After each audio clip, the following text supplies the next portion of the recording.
Heathen.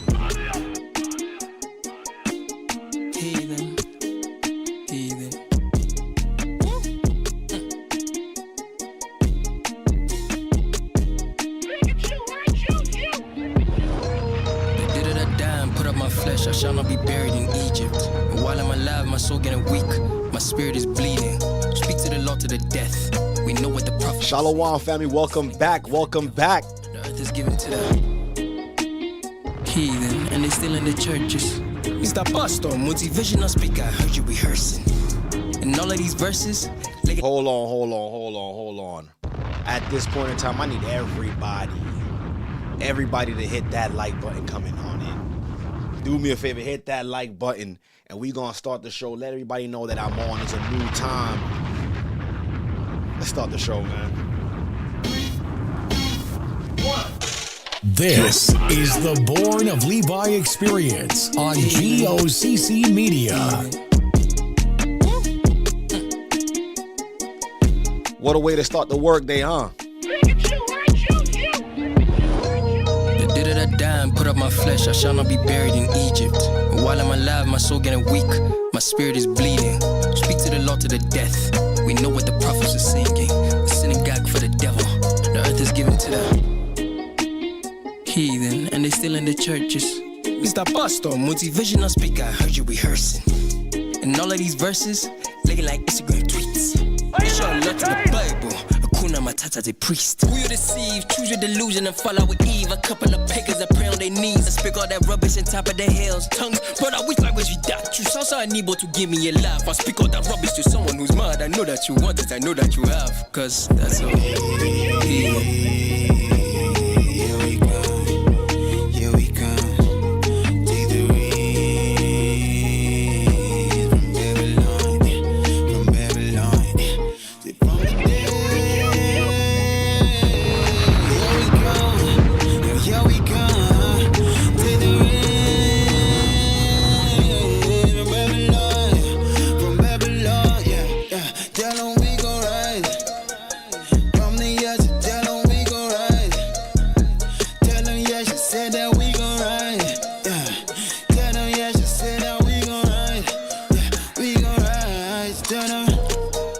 Children of Israel is something else, man. I tell you, boy. While I'm alive, my soul getting weak. Spirit is bleeding. Speak to the Lord to the death. Know what the prophets are singing. Synagogue for the devil. Earth is given to the heathen. You share for president in your worldview. Republic of pagans and Democrat demons. What does that make you? You share for president. Shire for president. Public affairs. If they try to talk, then fire kid them there. Due to the Senate, Israel the Congress. Talk. Wise man they serve us, just being honest. Talk. If you are objecting, we might be found wanting. Talk. Oh yeah, talk now. I know that you worship this Jezebel, Lucifer's just being honest. I know that you wanna destroy us. Cause it's our guns in the way. Bombs ain't playing, bombs ain't playing. Shalom. Hit that like button on your way in, brothers and sisters. School for the slaves. Somebody get me away. Tabernacles.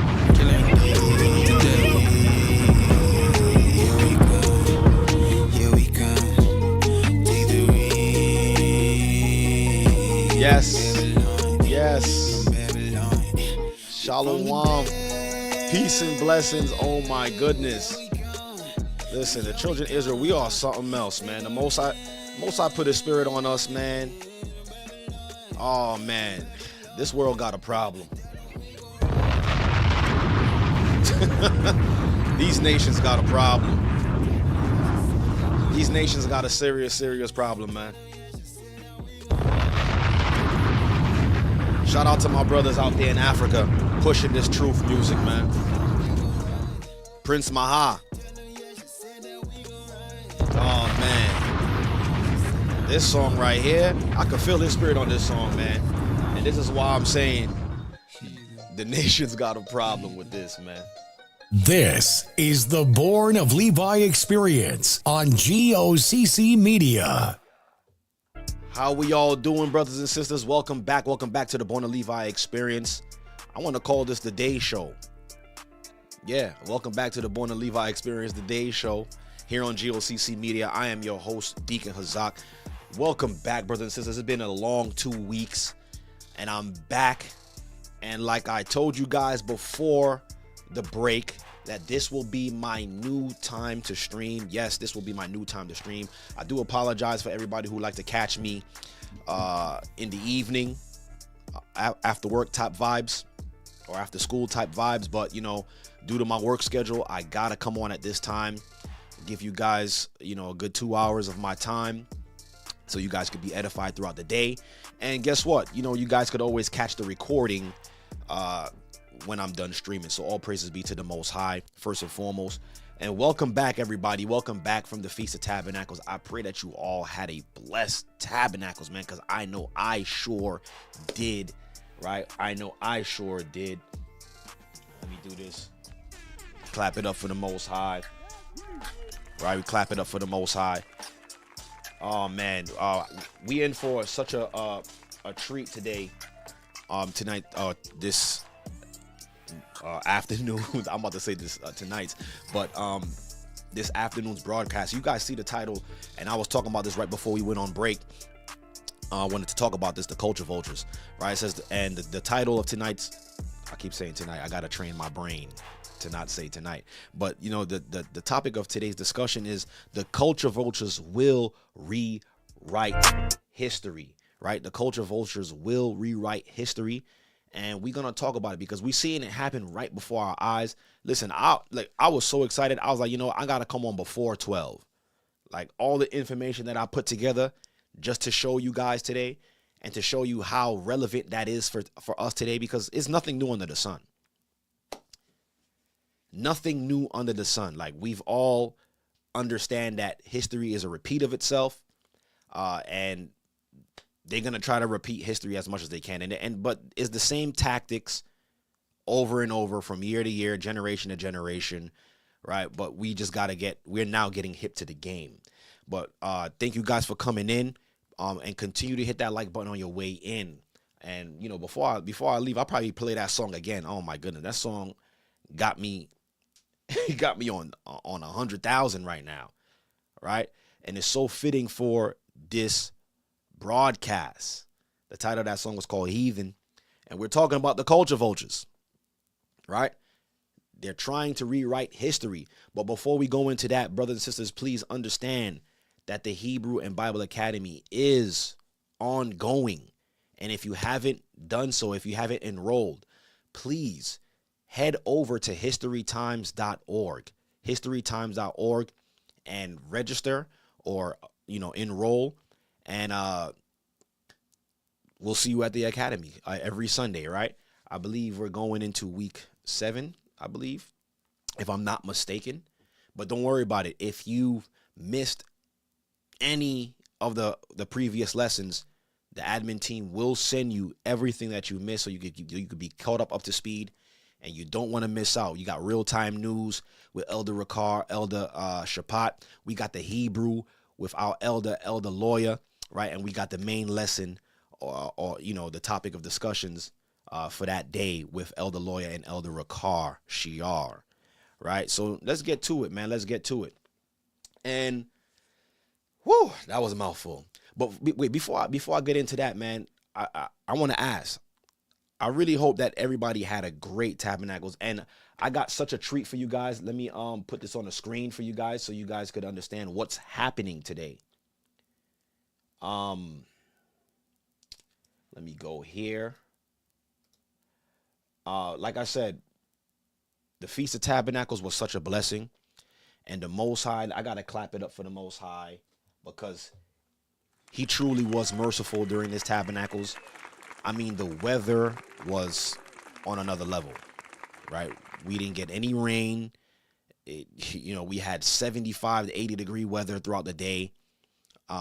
It was just a blessing. It was just a blessing. And I do believe that the Most High was pleased with this Tabernacles. He didn't rain us out, right? But I want to let you guys know that tonight, I'll put this on the screen real big.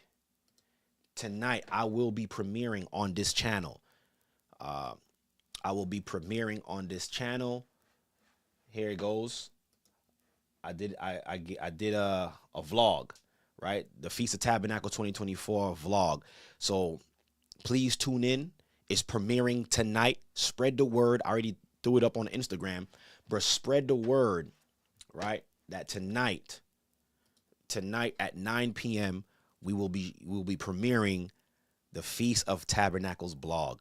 The same way I did the vlog for a Passover, I'm also doing it for the Feast of Tabernacles. You don't want to miss this. Listen, 9 p.m. So everybody should be home, you know what I'm saying, ready to chill, have your food and enjoy this little vlog that I did. So, I mainly did this for those who've never experienced Tabernacles and want to experience it. I just showed you from my point of view what Tabernacles look like. And I'm pretty sure there was a lot of brothers and sisters out there who've done the same thing. But it's all the same spirit. And we all just sharing our experiences of being out there. And I just find it so, every year I'm just blown away on how the Most High really gathers us and put us out in the wilderness, and we're surviving out there for 10 days. But, the Most High said the reason why we keep this feast is for us to remember. Always remember, right? The Most High make us go through the Feast of Tabernacles where we dwell in tents, or what the scripture says booths, but it's actually tents, right? We dwell in tents for 10 days so the Most High could have us remember where we came from. And that's the thing when it comes to understanding our history. If you don't know your history, you're doomed to repeat it, right? Failures to understand history. So I understand why the Most High is doing this to get us to remember, like, yo, he took a people from nothing and made them a great nation, which we are. And what we're witnessing with the Tabernacles is a similitude of what it's really going to be like. So tune in tonight, 9 p.m. on G.O.C.C. Media. We're premiering the Feast of Tabernacles 2024 vlog, right? Don't miss out. Hope to see you there. Now, let's get on with the show, the Culture Vultures. And I was talking about this, right? A lot of us heard this term was coined by certain rappers, especially or music producers like, what's this guy's name? I just had what's his name? Dame Dash, right? Dame Dash, Kanye West. They use this term to show or to depict what's happening to our culture. And when I say our culture, right, a lot of people relate hip hop to our culture. But I'm saying everything, not just hip hop. They don't just culture vulture hip hop. I mean, that's like the most blatant thing that we can see in our faces is them jacking hip hop and turning it to their own. But it's deeper than them just trying to assimilate or take our culture. It's more of a conspiracy. And when I say the word conspiracy, a lot of people don't even like that word. Or some people like to run to that word. But when I'm talking about a conspiracy, I'm talking about the conspiracy that the Bible speaks about, that the scriptures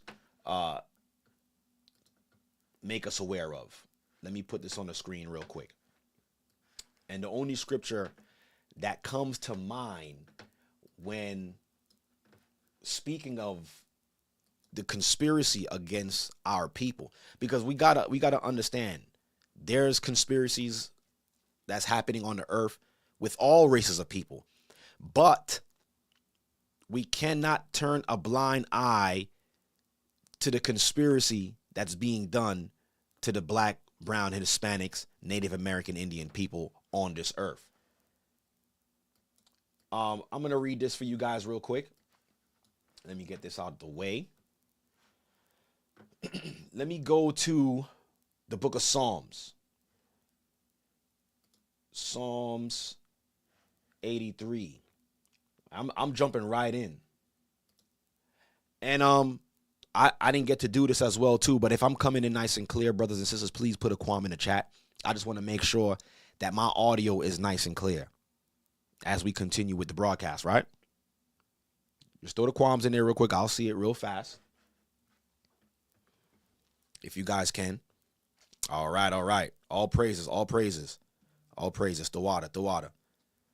All right, so real quick, look. I'm in the book of Psalms 83. And when I talk about culture vultures, I'm talking about more than them just taking our culture and making it theirs. But there's a reason why they do that. Because they can't have us through history look great. Because think about what it's going to do to the younger, to the next generation. And I could even speak for I could even speak for my own self. What me not seeing myself in history, what it did to me as a child. Matter of fact, let me talk about that real quick before I go into the scripture. I remember as young as I was, probably about 6 or 7, and I still remember this to this day. It's so vivid in my mind. These are the things, and these are the things that drive me to this day. I remember as a young child, I'm talking about like about 6 or 7, flipping through the pages of a magazine, brothers. I need y'all to hear me on this one. Flipping through the pages of a magazine, and you know, in the early 90s, majority of the magazines was with white people, the Caucasian race. So there was one of these magazines in my house, and I'm flipping through it, and all I'm seeing is images of white people. That's all I'm seeing. And I'm not a racist or anything, but I'm just saying I'm just calling it what it is, what I saw. And as a young black male in my adolescence, still learning, this is what was being inundated into my mind. So I'm flipping through the magazine as a child, and brothers and sisters, believe you me, this is what came in my mind when I was a child, about 6 or 7. I said to myself, I'm flipping through the pages, and all I'm seeing is Caucasian people. And I said, you know what I said to myself as a young kid? I said, man, I wish I was white. I said that. And me understanding why I'm saying that at this age is because I couldn't see myself in any of these magazines.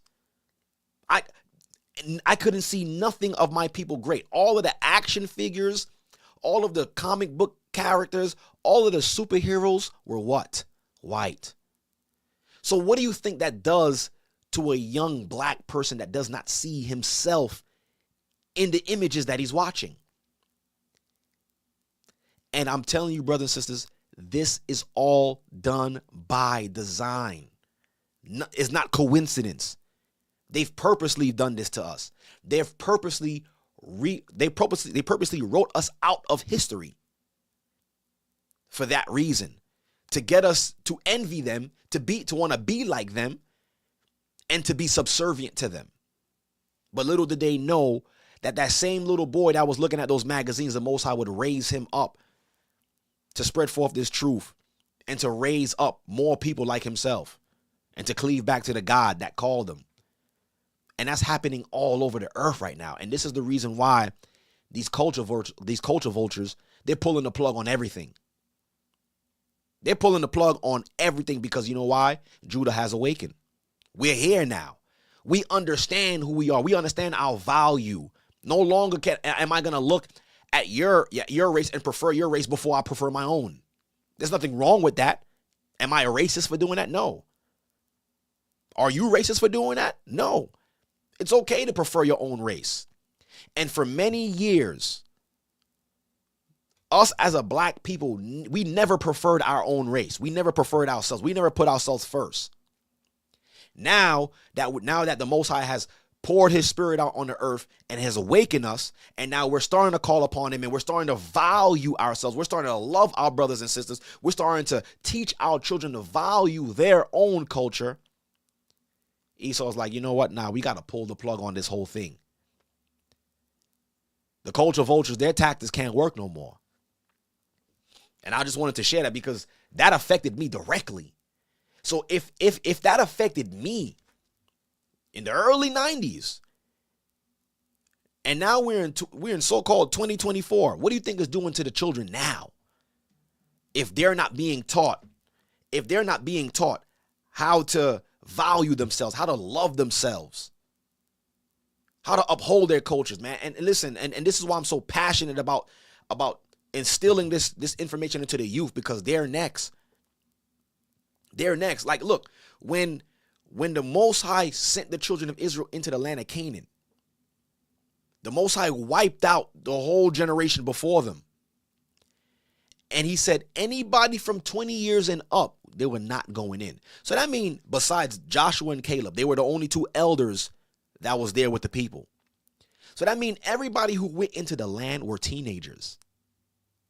19 down. Think about that, brothers and sisters.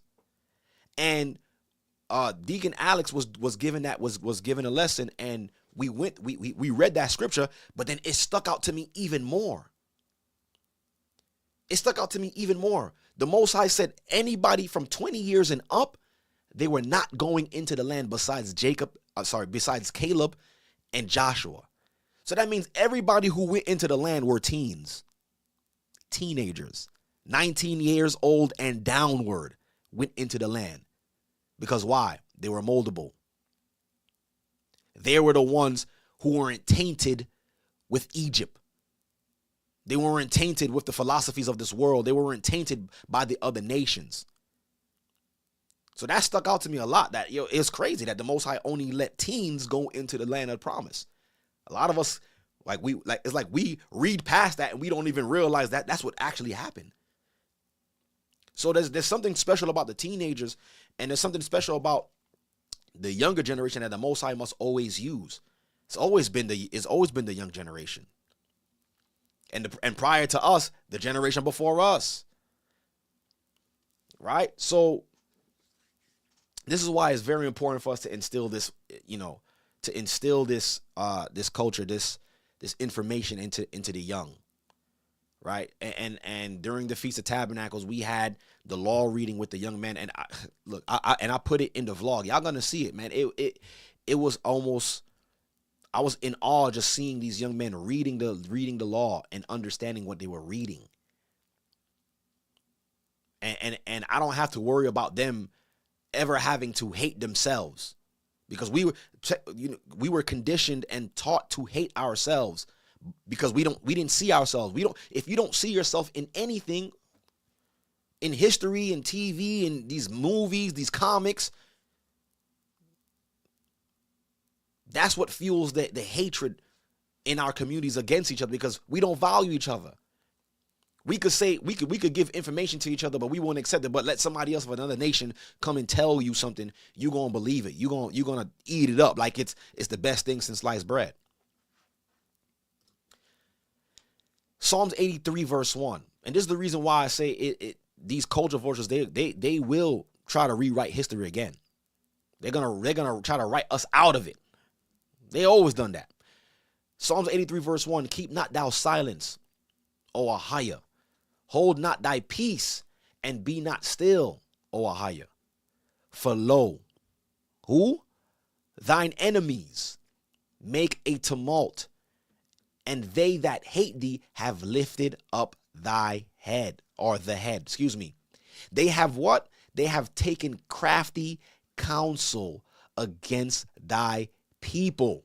You see what the scripture says? It says they have taken crafty counsel against thy people. So it's not like this conspiracy is not a known thing. It's just been hidden. It's just been hidden. But the Bible been telling us this whole time there was a conspiracy against us. They have taken crafty counsel against thy people and consulted against thy hidden ones.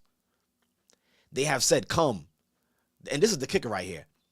They have said, come, let us cut them off from being a nation. So that never ended, brothers and sisters. That never ended. Let us cut them off from being a nation, that the name of Israel may be no more in remembrance. And I'm telling you, the culture vultures have done such a great job that we don't even remember that we're Israel. That's how you know this plan worked. It's to the point where we got another people calling themselves Israel. Culture Vultures. It's on many levels. It's not just on the music industry. It's not just in Hollywood. It's on every level. And I'm going to show y'all. For they have consulted together with one consent. That means they're all in agreement to stop us from having anything great. They are confederate against thee. That means they're all together on one accord. Yeah, to the public, they all look like they're fighting, but their main fight is against one people. And isn't it clear? It says they have consented together with one consent, and they are confederate against thee. It says the Tabernacles of Edom, the chief people behind the conspiracy. Edom, Esau, right? Your so-called Caucasian race. And the Ishmaelites, the Arabs, of Moab and of the Hagarenes, right? So, and it goes on and on and on and on. And it speaks about the chief houses of these people who's behind the culture vulturing and wiping us out from being a people. Wiping us out from being a people. Look at this, right? So what I'm talking about is not like it's not as much of a conspiracy as we may think, right? Let the other nations talk about it. They'll tell you like, yeah, don't worry. Hey, what y'all still crying about slavery for? Come on, man. That happened years ago. Sit in the back of the bus. Look, y'all can sit in the front of the bus. It don't matter no more. And when I said that this is a repeat of history, I want to talk about real quick the Dark Ages. And I'm trying to bring forth a lot of this information in such a small amount of time. Right? And I may have to do a part 2 to this, but we'll see. So now, how many of us know about the Dark Ages? What was going on during the Dark Ages? Huh? Let me increase this so you guys could see what I see. All right. So the Dark Ages, let me read this real quick. It says the Dark Ages is a term from the early Middle Ages. That's what modern day scholars are coining the Dark Ages as the Middle Ages, the middle period of time, which we know that's not. I don't know why they calling it that, but the phrase Dark Ages was coined by this man right here on the screen, Petrarch. So that's what he called it. He called it Francisco Petrarch. He called it the Dark Ages. But let me continue reading. It says the Dark Ages is a term for the early Middle Ages from the 5th century to the 10th century, right? Or occasionally the entire Middle Ages. It says from 5th century to 15th century. In Western Europe, after the fall of the Western Roman Empire, which characterizes it as marked by economic, intellectual, and cultural decline. So for some reason, I only want to talk about that briefly. So the Dark Ages, supposedly, right? There's a time period in history, so basically about 500 to 600 years that they so-called have no recollection. They have no information of what was going on during that time period. They claim that period happened shortly after the fall of Rome. So there was a period in Europe about 500 to 600 years of there's no information of what was happening. And information didn't start coming back around until 1492 with Columbus, quote unquote, discovering the new world. When we know that He used the Bible to find a new world. He used second Esdras to find a new world. But there's a big gap in history and they actually call it the Dark Ages. What was so dark about those ages, or about that time period? That time period of where there's no history whatsoever. No scholar, no nothing could find anything. Interesting, right? But let me go here. It's funny that they would say, where am I? All right. It's funny that they would say, no, thank you. It's funny that they would say that there's no information for about 500 to 600 years. Don't y'all find that as weird or odd? But they claim to say that there was a big decline in intellect. Let me read that again. I don't want to mess it up. There was a big decline in the economy, the intellect and the culture of Europe. There was a massive decline during that time.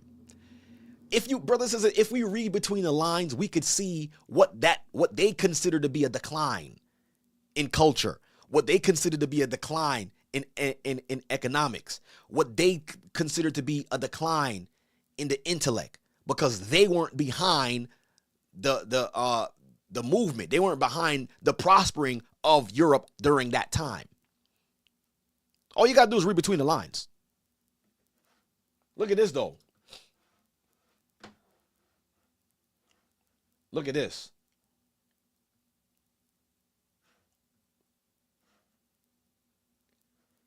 One second. All right. Look at this, though. Let me put this on the screen. So they saying that during the Dark Ages, let me be quick with it. Come on. They saying during the Dark Ages, there's no information of what was happening because of such of a decline in almost everything that was happening in Europe. But we have paintings of black nobility that took place in Europe during that time, during that so-called time period. Let's take a look at this, though. Take a look at these images. Let me play this.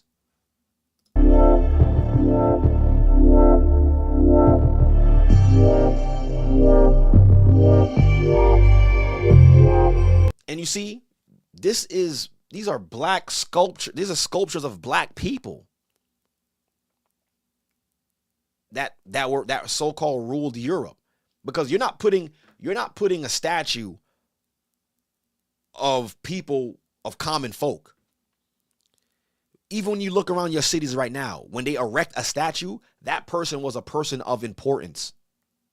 So you're going to mean to tell me that they just randomly said, let's just sculpt sculptures of black people for no reason during your so-called dark ages, during their so-called decline of intellect during that time, or the economic decline and the cultural decline of Europe during that time? To me, it looks like a people with high intellect and skill that was able to craft these paintings and these sculptures. Look at this. Look at this. Let me see, how can I get this off the screen? Let me try this again. All right. Look at this. Look at this. Look how detailed these sculptures are. And these carvings. Look how detailed. Ain't no way you can tell me that this ain't a black person. Look at this. Black nobility.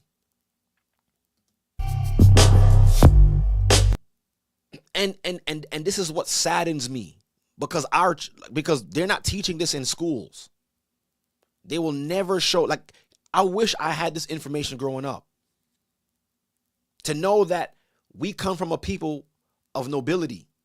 We come from a people with status, elegance, high ingenuity. Look at this. Look at these paintings.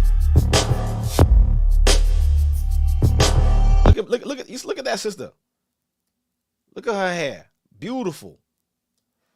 That dude look like George Washington almost. He look like George Washington to me. Look at this guy, a brother. Look at my sister's hair right here. She look like somebody that I see walking down the street right now. That's our people. These are the people who ruled Europe during the so-called Dark Ages. Look at this. Black Europe Saint Nicholas, aka Santa. All right, well, Santa, I don't know who. Yeah, we don't. But still, even Santa was black, I guess. Look at this. Look at this. On and on and on and on and on and on again. Stuff that's been hidden from history. Hidden from us. Hidden from us.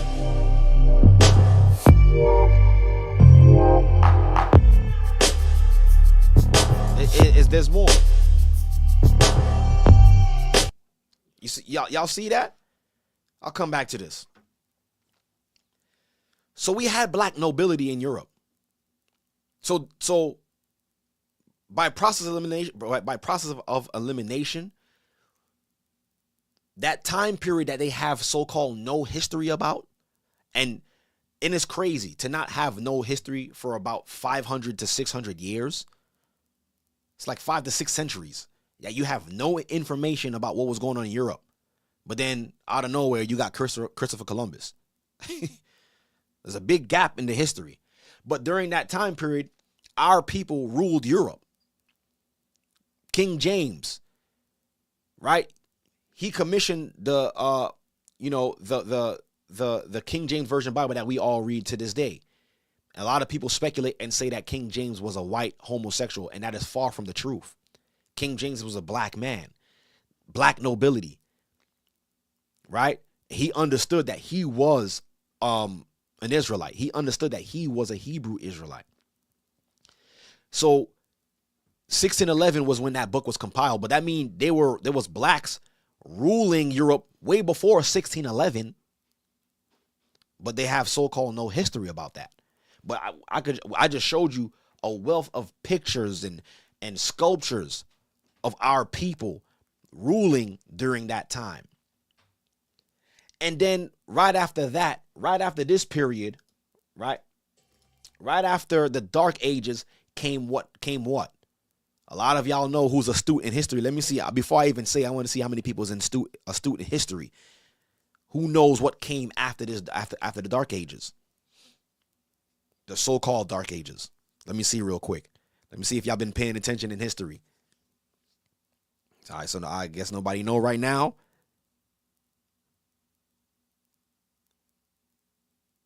All right, well, shortly after this, or right after this so-called time period of no information, there was the Renaissance.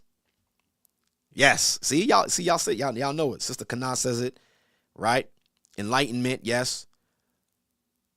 Y'all know it.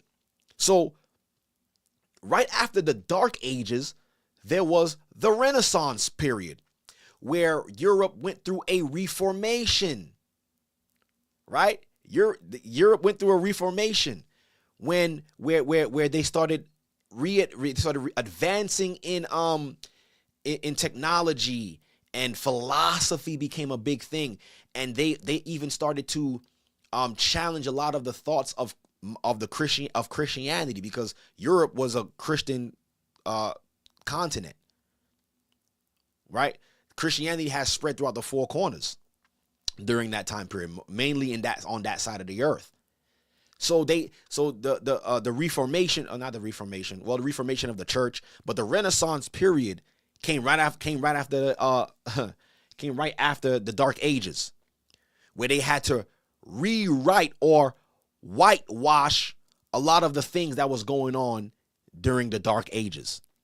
A lot of the black nobility that was there, they took them down. Then they replaced them with the Pope, and they replaced them with the Queen Elizabeths. They took our names and but gave it to themselves and put their faces behind it. But is that anything new? There's no new thing under the sun, like the scripture tells us. Let me read this to you guys real quick. Look at this scripture right here.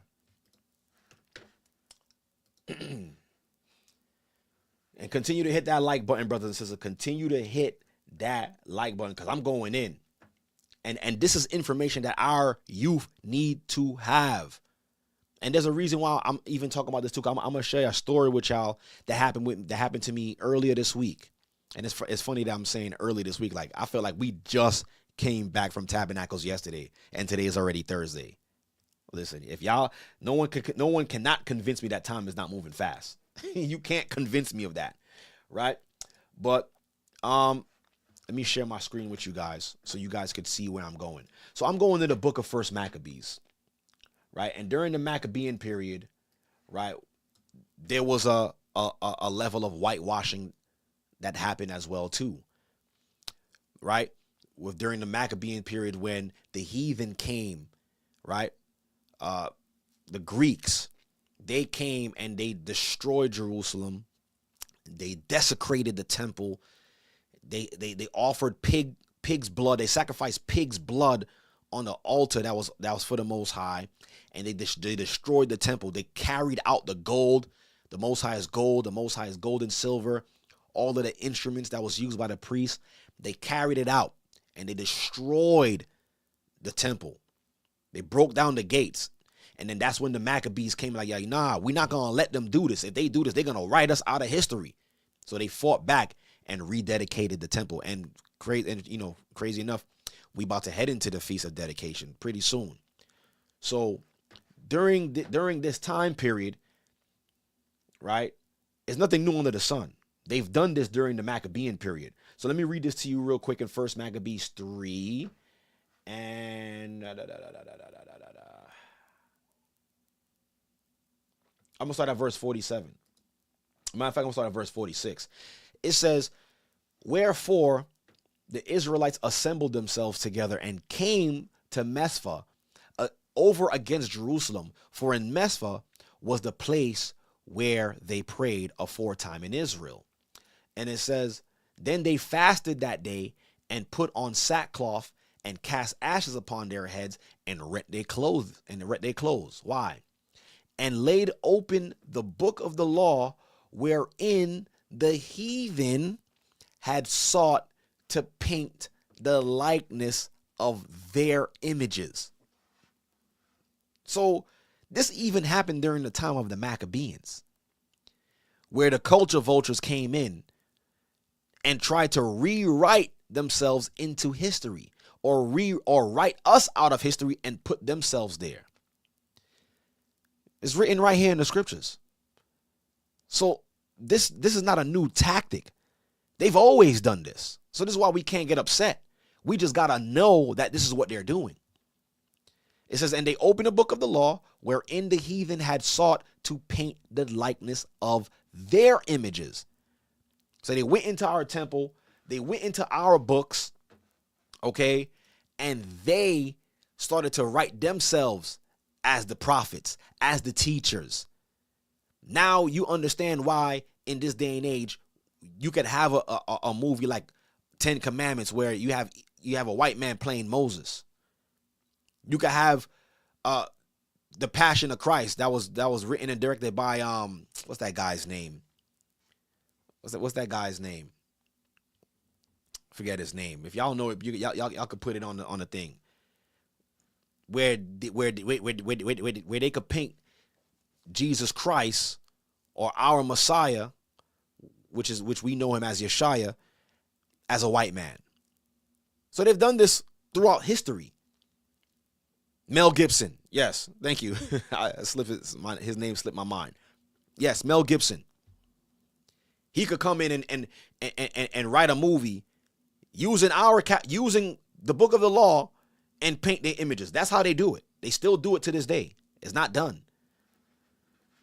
Right?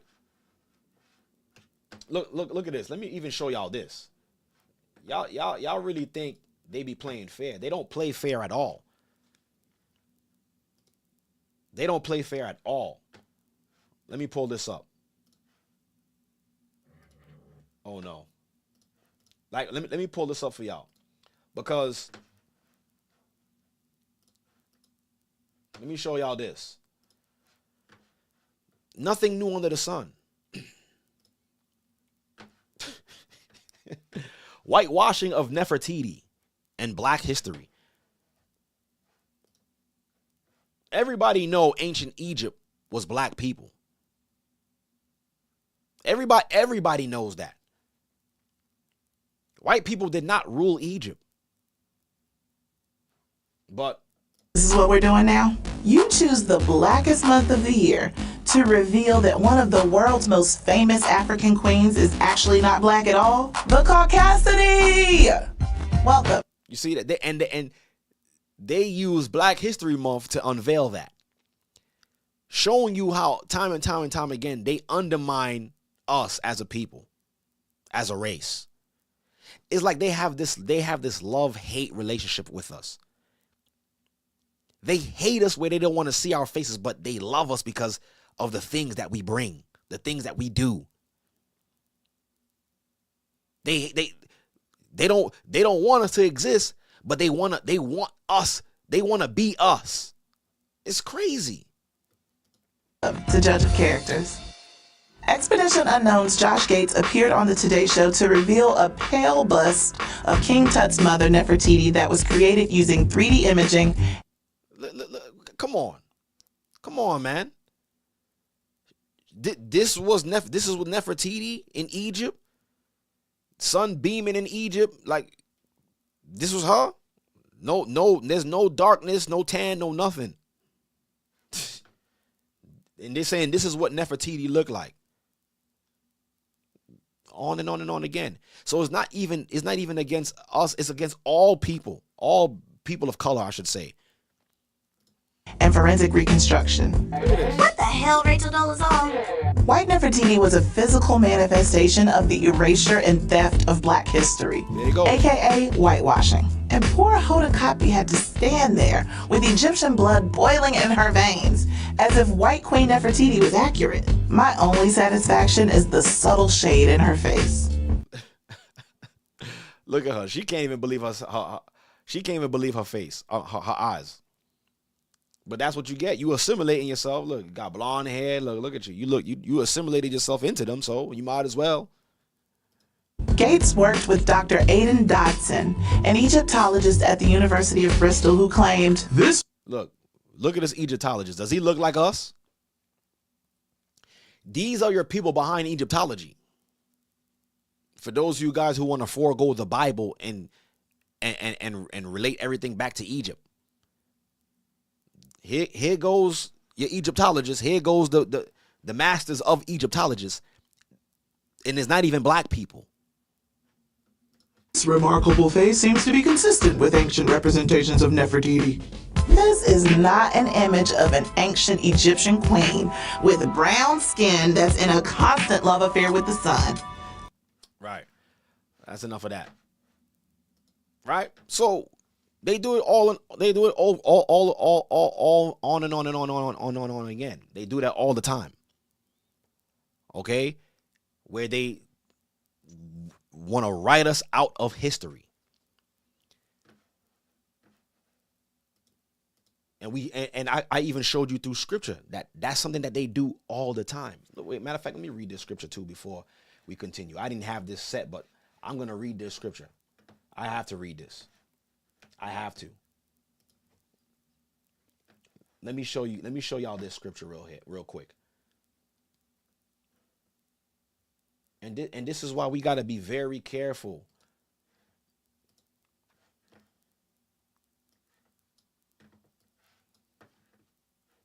Well, let me go here. Look at this. Look at this. Look at this real quick. I'm in the book of Obadiah. And look what the Most High says about Edom, how they operate. And just reading this could tell you how they think and when they view us. And how they operate against us. It says, if thieves, y'all know a thief? It says, if thieves came to thee if robbers by not by night, how art thou cut off? Would they not have stolen till they had enough? So the Most High is saying a thief would break into your home and look for the most prized possessions. Like, I'm taking this, I'm taking that. I can't take the TV. This guy got an 80-inch TV. I can't take the 80-inch TV. They'll leave the 80-inch TV and look for something else that they could carry out your house. That's why the Most High said, would they, if thieves and robbers came in by night, would they not have stolen till they had enough? He says, if the grape gatherers came to thee, would they not leave some grapes? Even when they're picking the grapes, you can't take every grape. Some grapes you leave behind. Most High said in verse 6, how art the things of Esau searched out? We can't even get in his mind. We can't understand the reason why he operates the way he operates. He says, how are things of Esau searched out? How are his hidden things sought up?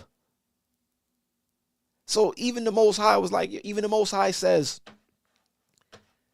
they to the point where if they come in to steal, they stealing everything. They'll steal the face off of a statue if they could, and they don't, and they've done that. I've seen images, or older image. I got to see if I can find it, of the Great Pyramid Sphinx in Egypt, with the full face. Like, you see all of the images or all of the statues in Egypt, all of their noses and lips are taken off. That was done for a reason. So they desecrated these huge statues so to leave no remembrance of black excellence or nobility throughout the four corners of the earth. I'm telling you, look it up. There's a reason why all of the statues in Egypt, all of their noses and lips are shot off. Because the original images, you seen a big black nose, big black lips. Clearly, it's black people who was running things over here. But Esau could not let that be part of history. Can you imagine us learning that from when we were younger? Esau couldn't let that be part of history. Are you kidding me? And that's why the Most High is like, even a thief wouldn't steal everything. I mean, good Lord, can I have something? They won't leave nothing to us. Look, y'all think I'm just making this up. I couldn't make it up even if I tried. Even if I tried, I couldn't make this up. Let me show y'all this.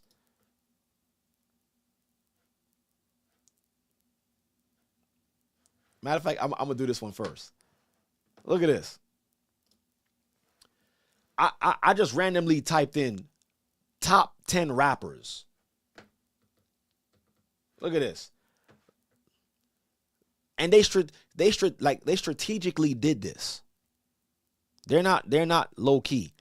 So when you type in top 10 rappers, look at the first image that pops up first. So automatically you're going to look at this, and in your mind you're going to say, "Oh, he's the number one."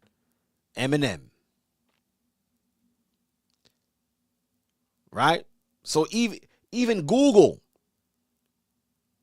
something that we started, something that we created through the Spirit of the Most High, a white man is number one in it.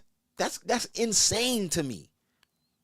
Surely a thief would leave something behind. Nah, not Esau. I'm taking everything. Look at right here.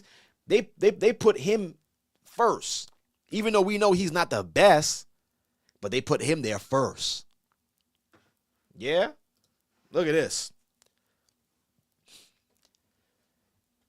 Taylor Swift passes Beyonce's record for solo MTV VMA wins.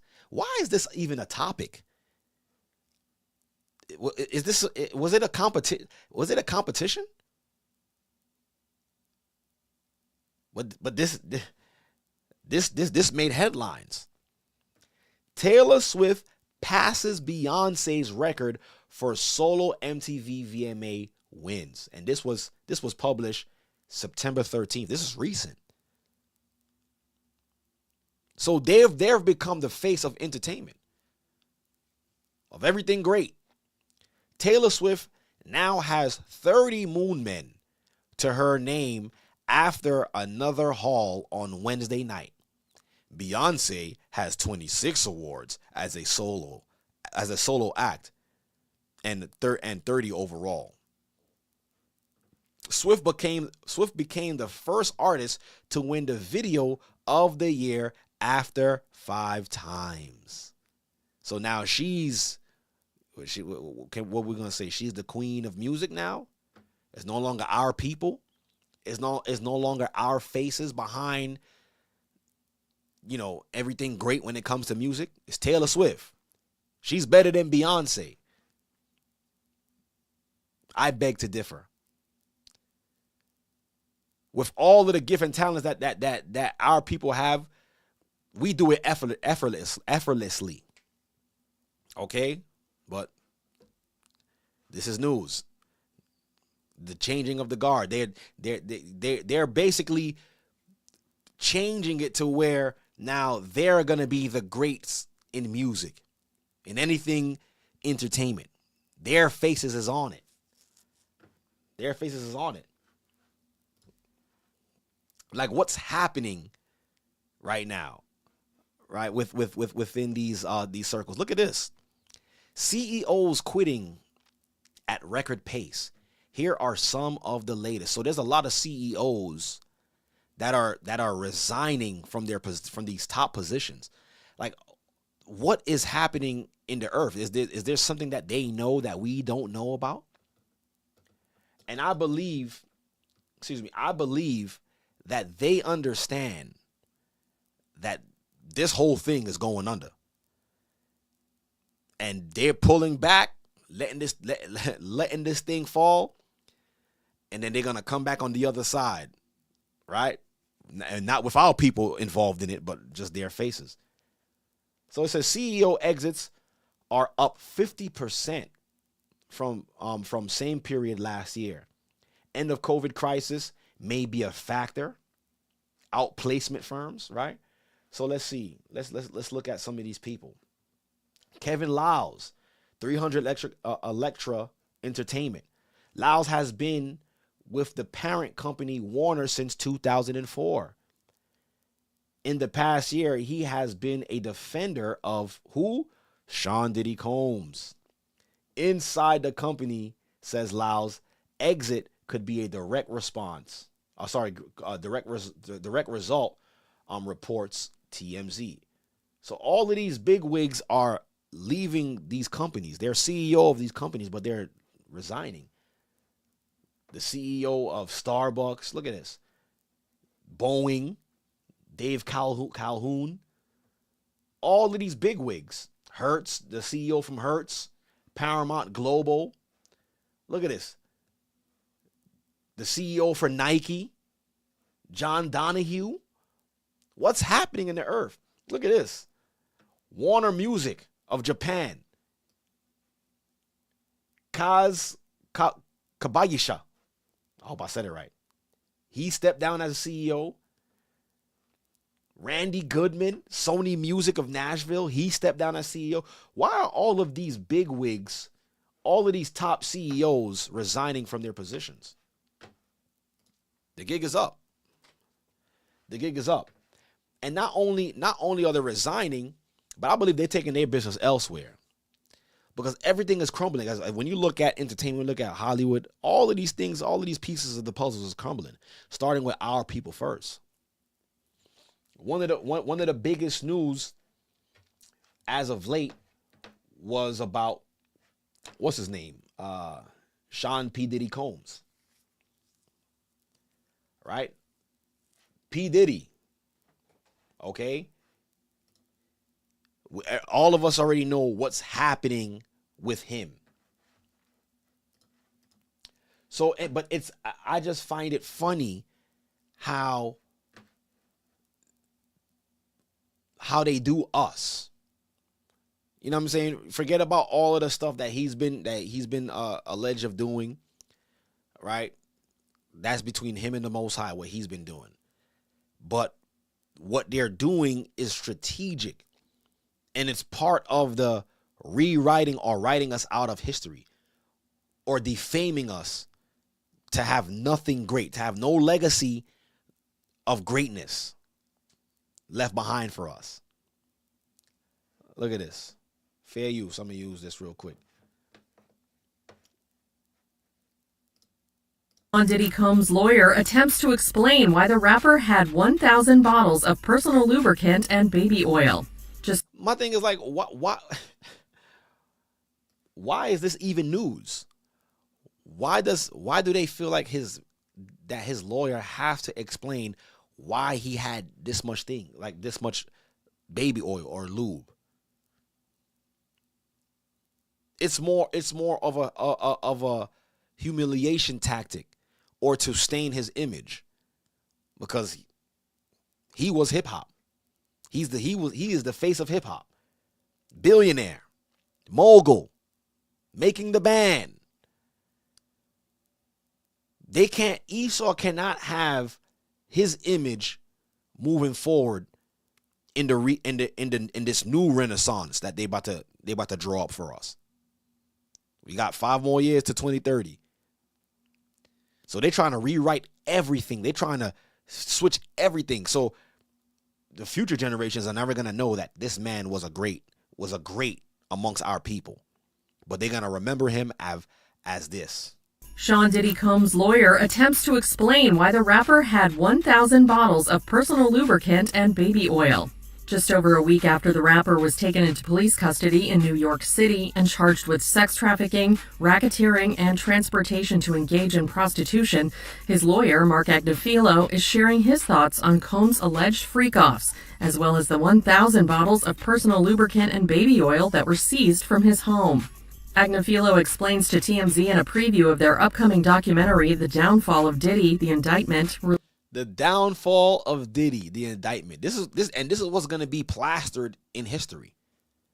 Not all of the records that he sold, all of the hit songs that he's done, right? Or if he have done any philanthropy for our people. If he has, I don't know. They're not going to be talking about those things. They're going to be talking about the downfall of Diddy and how he had over 1,000 bottles of lube. That's the image of this man now. Released September 25th, saying, "I don't know where the number 1,000 came. I can't imagine it's thousands." That's what the lawyer said. That's what the lawyer said.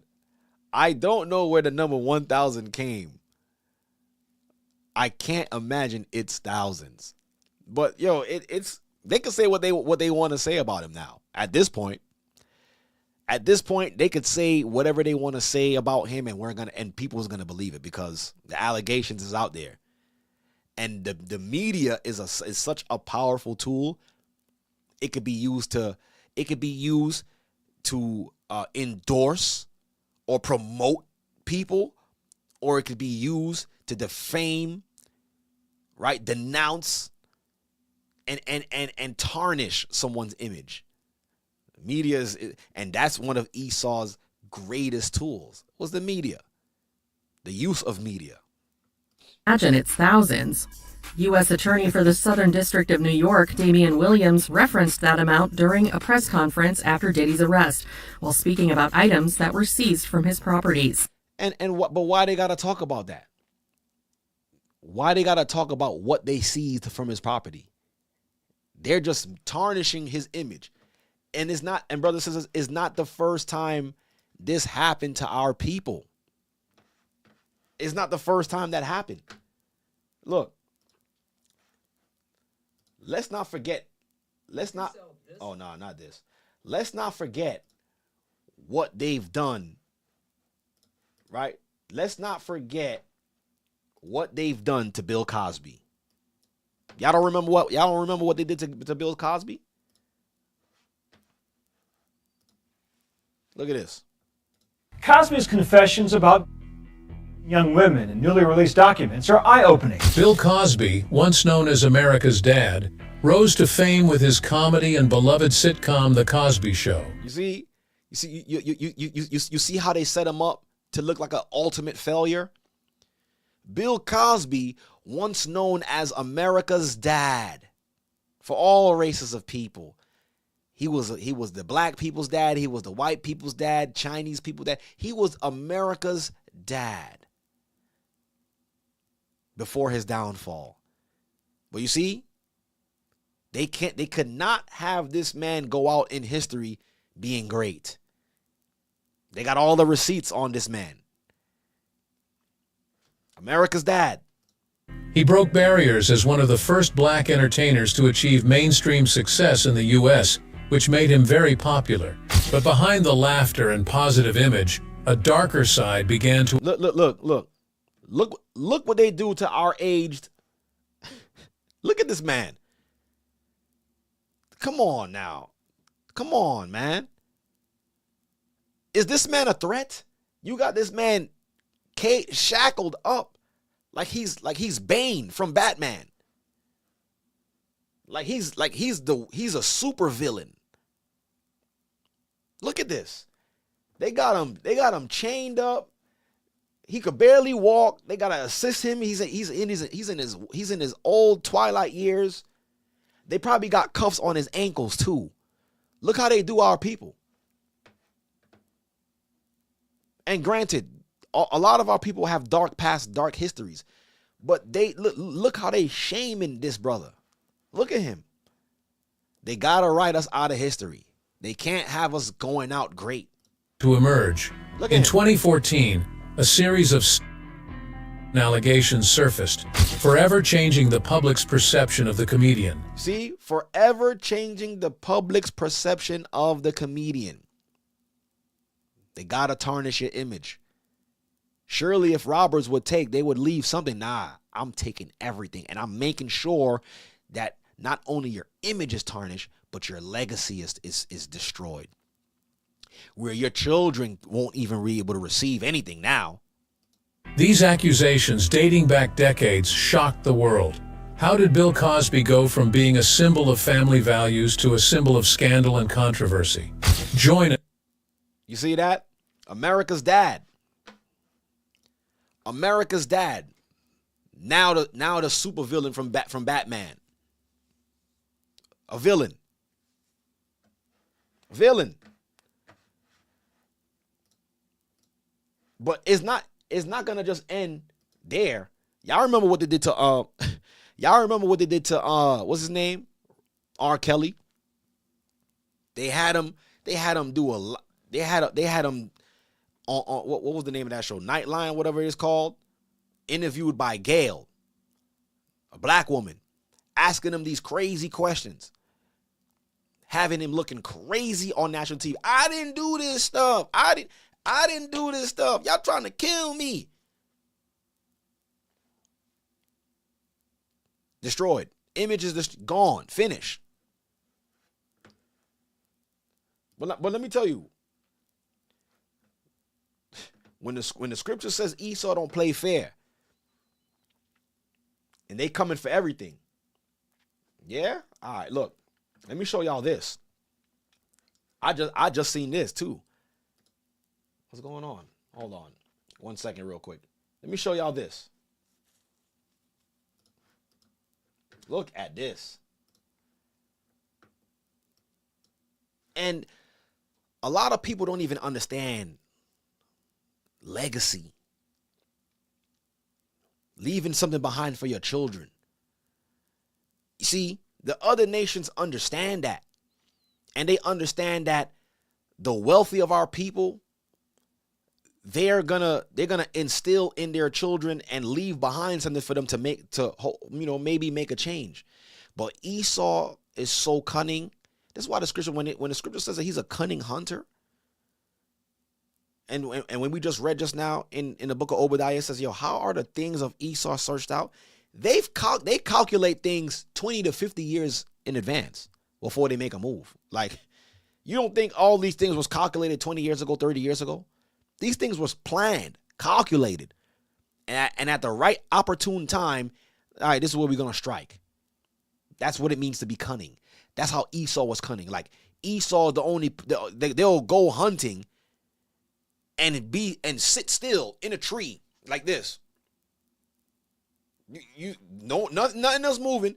Esau will sit in the tree for like 3 hours like this. Wouldn't even scratch his nose, so he could take the right shot at the deer. Y'all think I'm playing?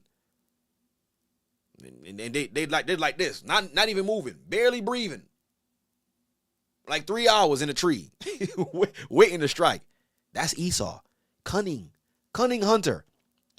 Esau will lay in the ground, cover himself with leaves and dirt, just to get the prey. I don't want no parts of nobody who gonna sit in a tree for 3 hours and not even move, not even blink. I don't want no problems with you. You go ahead, do your thing. Nah, I don't want nothing from you. Go ahead, you do what you're doing. Unless you're gonna shoot straight with me, we good. But if you're doing underhand stuff, nah, get over there. Sitting in the tree, not even blinking. But look at this. Y'all think is they just are going after Diddy? It's more than just going after Diddy. It's about destroying this man's legacy and his future legacy. His son. Look at this. Can't make this up even if you tried. Look at this. Rapper Diddy is named in another civil lawsuit, but this time it is his son. It is who? His son as well. So they're not just coming for Diddy. They coming for the whole bloodline. That is the main defendant. A woman accuses Christian King Combs of sexually assaulting her on a yacht. We are going to break down this latest legal action as Sean Combs remains. How many of y'all knew this was taking place? So it's not just Diddy. Now they going. Now they pulling receipts out on his son. Embroiled in an apparent sex trafficking investigation. Welcome to Sidebar, presented by Law and Crime. I'm Jesse Weber. We don't gotta watch the whole thing of that. I just wanted to put that right there on the screen. So not only are they going after him, they going after his legacy. And this brings me back to the conversation that I had with my coworker about 2 days ago, I believe. He's a younger man than I am. He's probably a couple of years younger than me, you know. And he was telling me, he's like, "Yo, man, I look up to you, man. You got your family, married, whatever the case." I'm like, "Yeah, you could do the same thing too." "Nah, you know, I'm not ready for that. You know, that's not for me." I'm like, "Why? You want to be outside in the streets?" Like, cause like that's what I do. I be shaming them. Yeah, you ain't gonna make me feel crazy. I'll make you feel crazy. I'm like, what you trying to be outside in the streets? He started laughing. I'm like, what? You want to be 50 years old in the club? That's what you aiming for? And he starts laughing because that's where you're actually heading. 50 years old with grays in your beard in the club. So we talking, and he was like, "Yeah, man, you know, I just don't want no children. I don't want no kids right now."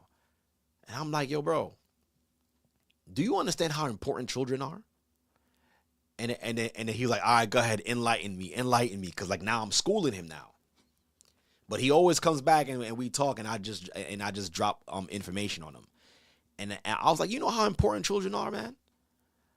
And then he was like, "So tell me." I was like, "Yo, do you know what it is?" I was like, "All right, are you the only child?" He was like, "Nah, I have a brother." And I was like, "Okay, it's just you and your brother?" He's like, "Yeah." "He's older or younger?" "He's older." I was like, "Okay, does your brother have children?" "Yeah, he has a daughter."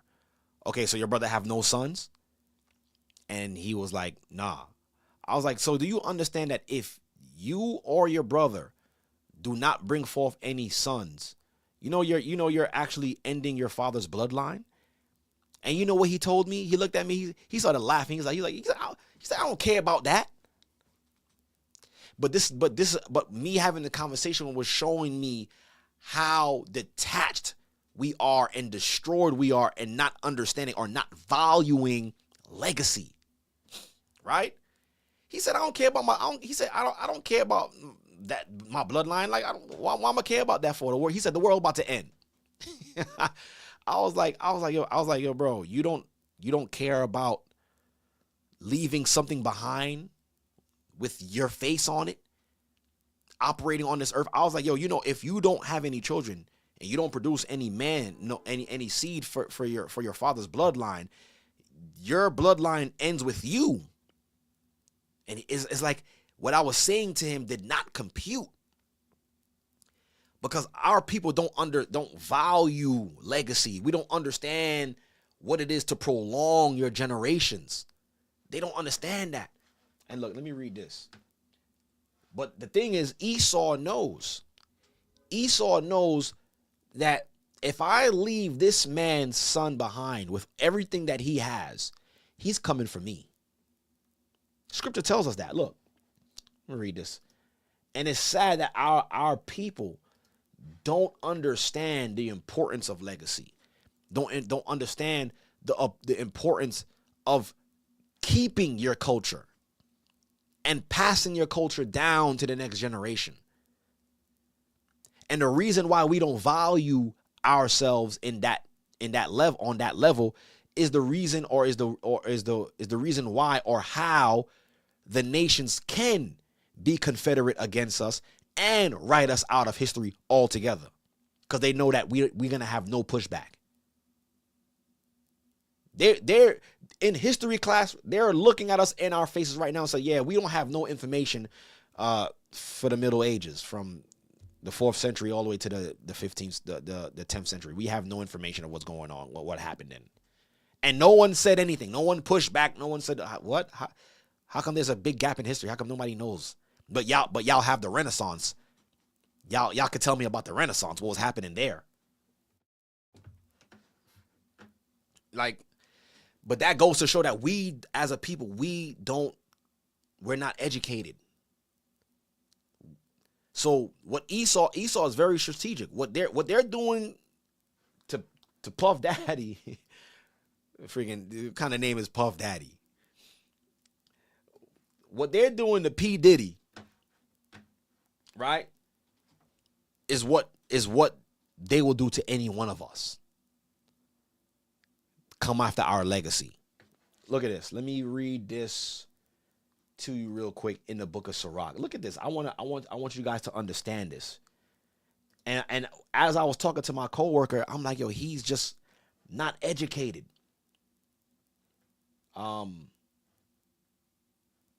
He's not educated, and he's ignorant. He finds bliss in living in that ignorance, not holding himself accountable. But I'm looking and then like while we were there was a Jewish man on the corner, right? And we talking to him, and conveniently he pops up there, and I said, yo, bro, you see this man right here on the corner? And he's like, yeah. And I was pointing at the Jewish man. And I said to him, why do you think these people are able to run this community right here? Because the area that we was in was Borough Park. That's the area in Brooklyn where Jewish people frequent, and they control that area in Brooklyn, Borough Park. They control parts of Bensonhurst. They control Williamsburg, heavy Jewish community. But we was in Borough Park, right? And I said, why do you think that this man right here and their people, they could control this area? And he just didn't know. And I also asked him, I said, do you understand that? Because like he also didn't believe in the Bible either anymore.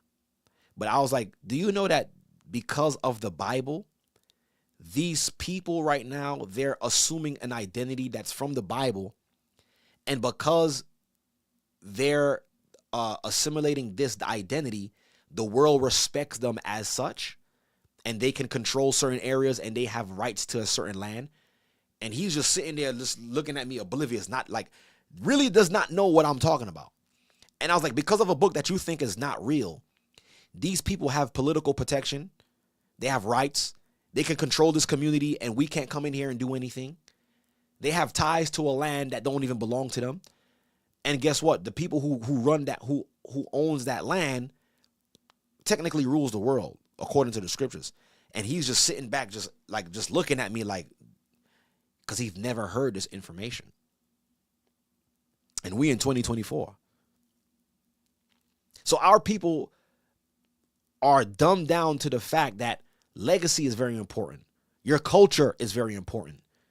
Having children, even, matter of fact, having sons is very important to your legacy. And if you don't understand that, the nations have full right and have full range to rewrite it how they want and to write you out of it. And if you do have sons, they're going to fall into oblivion and not have any direction.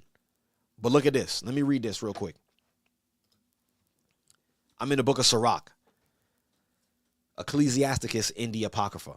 And it says, Sirach 30:3, it says, he that teacheth his son grieveth the enemy. And this is why they're going after P. Diddy's son. Because they get P. Diddy out the way, right? It's nothing for him to just, pass everything, pass down his wealth, everything he owned to his son, his prodigy. And teach his son, look, this is what they did to me. Don't let this happen to you. Matter of fact, I want you to avenge me when I'm not here. You see that? So Esau knows. They calculated this whole thing. It says, he that teacheth his son grieveth the enemy, and before his friends he shall rejoice him. It says here, though his father die, yet he is as though he were not dead. Why? Because you left somebody right behind you that's just like you, that look like you, talk like you, acts like you, his mannerisms is like you. Though his father die, yet he is as though he were not dead. For he have left one behind him that is like himself. Right? While he lived, he saw and rejoiced in him. And when he died, he was not sorrowful. Why? Because he left behind him a what? An avenger against his enemies, and one that shall requite kindness to his friends. So you see that? So even the scriptures tells us how important it is to leave behind a legacy, to teach your sons. Because why? They're going to pick up right where you left off. And this is what the nations fear. This is what the nations can't have. This is the reason why they wrote us out of history. And all we see on media is them. And everything that's great, according to our people, yeah, they'll let them have fame for a little bit, but then they snatch it right from under them and take everything and put up an image of them that this person, this is what we want y'all to remember them as. P. Diddy, the man with 1,000 bottles of baby oil. Bill Cosby, America's dad. Right? Using date rape drugs on women. This is how they want you to remember. This is how they want them to be remembered. You see how old Bill Cosby is in chains? That's right where they want us. Okay?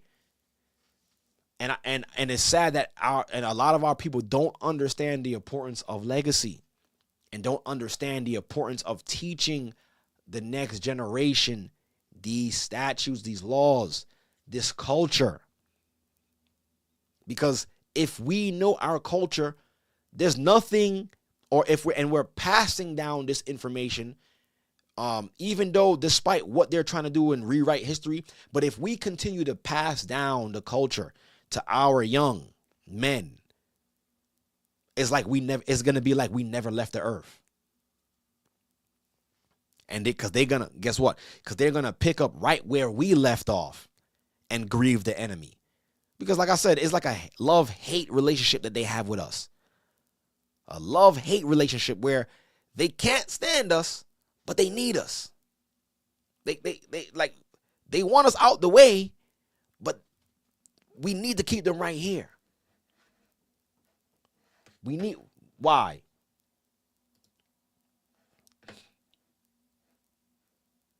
Look at this. But oh yeah, matter of fact, there's no new thing under the sun. They do this to every black man. They do this to every black man. Look, they doing it now. They did it to King James. Right? And guess what? They even did it to Christ. Look at this. Jesus in the Talmud.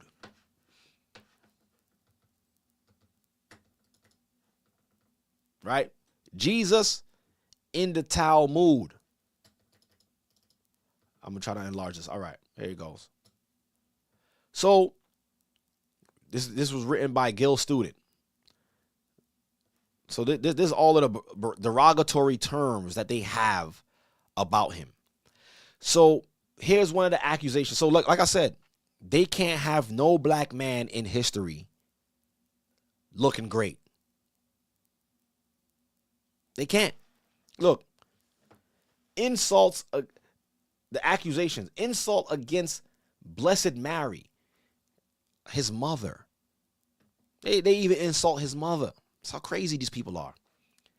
Sanhedrin 106a says, Jesus' mother was a whore.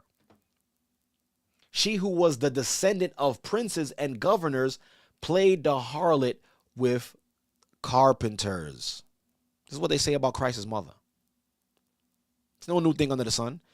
This is an onslaught on our people all throughout history, even down to Christ. Like,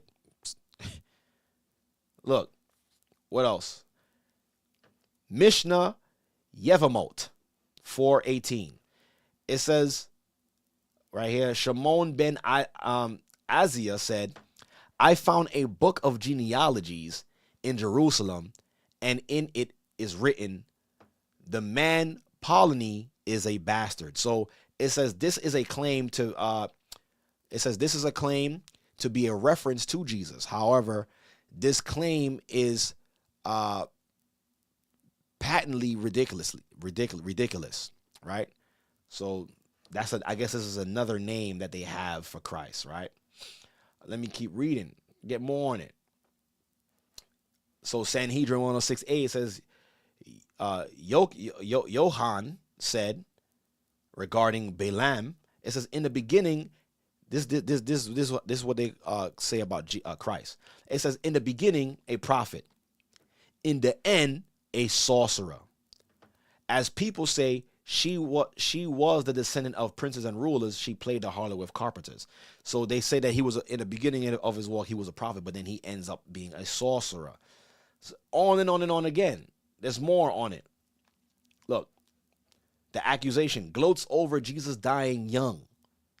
It says a passage from Sanhedrin 106 gloats over the early age at which Jesus died. It says, hast thou heard how old Balaam, they refer, and this is how disrespectful they are. They refer to Christ as Balaam. It says, oh man. It says, hast thou heard how old Balaam was? He replied, it was not actually stated, but since it is written, bloody and deceitful men shall not live out half their days, it follows that he was 33 or 34 years old.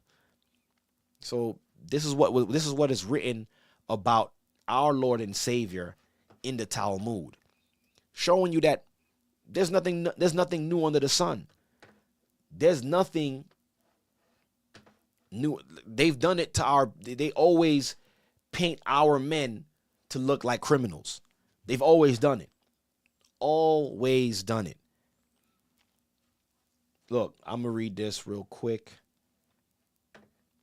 It's crazy. It's disheartening, but the only thing that we can do is do better. Only thing we could do is do better, right? And teach our sons and our daughters differently, right? Okay. Teach our sons and our daughters differently. John 15:18, it says, if the world hate you, ye know that it hated me before it hated you. So Christ was already telling you. Christ was already telling us that the world is going to hate us. They're going to make us to look like the worst thing on the earth. They're going to make us look like the scum of the earth. They're going to make us look like all things bad. And we see it in history over and over and over again. They cannot have us being great. They cannot. It's not in their programming. Psalms 83 tells us that is the conspiracy against us. So they should have known any better. And you see, and it's because that they didn't know history themselves, the history of our people. I'm talking about the rich and famous of our people, your P. Diddy's, your R. Kelly's, all of them, all of the entertainers, Bill Cosby, all of them. They had no clue of their history to know that this is how these people operate. You can't do, it tells you that these people break covenants. They're covenant breakers. Esau, they're covenant breakers. The high elites of them. They don't care. As long as you could bring in a couple of dollars for them, we doing good. But the minute you try to go surpass me and you try to out me and try to out my dirty laundry, I'm coming for everything. This is why Christ warned us. Listen, these people are going to hate you. But understand that they hated me first. So you gotta know the game that you're playing. You gotta understand who you're doing business with. Are you gonna do business with somebody who you know hates you? But because of their ignorance and not knowing your history and not knowing the battle that's against you, of course you're gonna do business with them. Because you don't care to know their history. I mean, like I said, if they could wipe out 500 to 600 years of history from us and not teach us that and take that out of the remembrance of the world, for them to destroy us is nothing to them. It's nothing. And like I said, sorry. And I was saying, it's like they have a love-hate relationship with us, right? And this is the reason why I say this. Look at this. I found this, and I just wanted to look at this, and I want to show y'all too how great we are as a people. And this is what we got to start showing our youth. Look at this. Black inventors and their inventions. Look at this list right here. Pipes, Africans. Chess, Africans. It says Africans. Well, they call us Africans. We know we're not Africans, right? Let me get my my face out the way so you guys could see it clearly. This should be my image right here. All right, right here. Look. So we created chess, the alphabet. Medicine came from blacks. Civilization came from black people. Look at this. Biscuit cutters was made by a man named A.P. Ashbourne.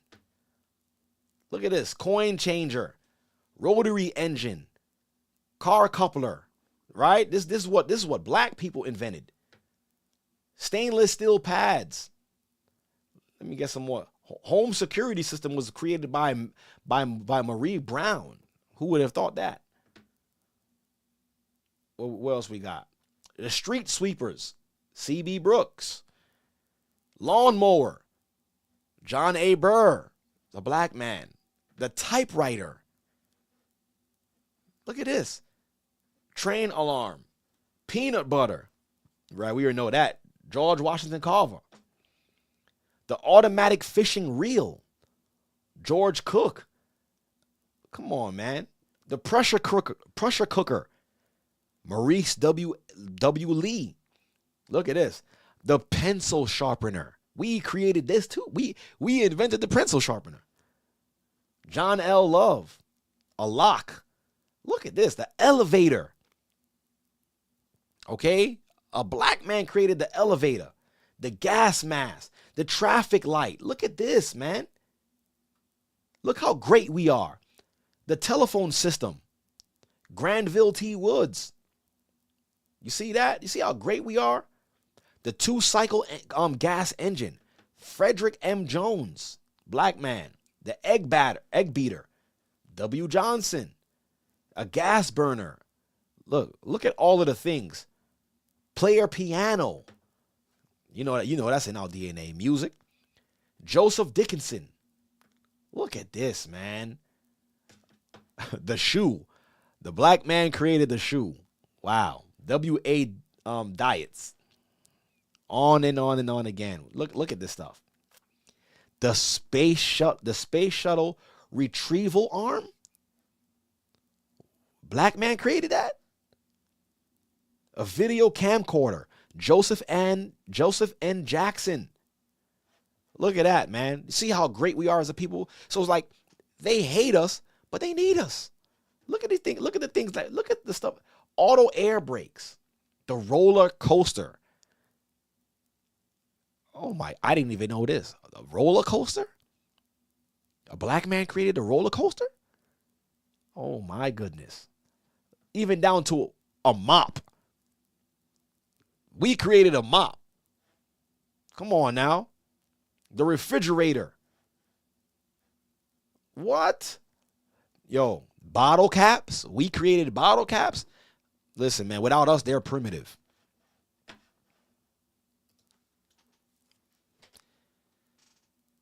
So if we let them, they will write us out of history. They will. That's crazy. Look how great we are as a people. A lot of the things that we've created without us, they would not have a society. They would not have a system. And when we talk about reparations, they don't want to give us reparations. But how can we go to them with a handout, understanding how they operate? They're thieves. They can't leave a trace of anything that you've owned if they come in and take it. All right? Oh my, on and on. This is so much stuff that they made. We've made the fire escape ladder. Black man created that, invented that. The telephone system. Lubricators. It says it right here. Elijah McCoy. Look at that. The hairbrush. We created that. Okay? So on and on and on again. We've created all of these things that we see. We invented that. We were inventors. So now the question is, what happened to us? Why are we no longer inventing things? It seems the only thing that the black and Hispanic man is responsible for is music. And it be bad music too. The music that's being pushed in our neighborhoods to destroy the black community. That's what we're responsible for. That's what we are creating. Okay? This is what they're saying that we are creating. It's ridiculous. It's really ridiculous. Let me read this with y'all. And like I said, it's very important, highly important to teach this to our children. Look, I'm in a book of, read this one of the last scriptures I'm going to read.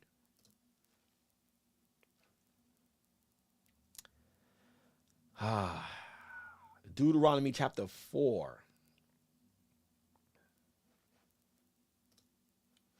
Look at this, y'all. And I was reading this with the young men at Tabernacles. And I want you guys to understand this as well, too. Look at this.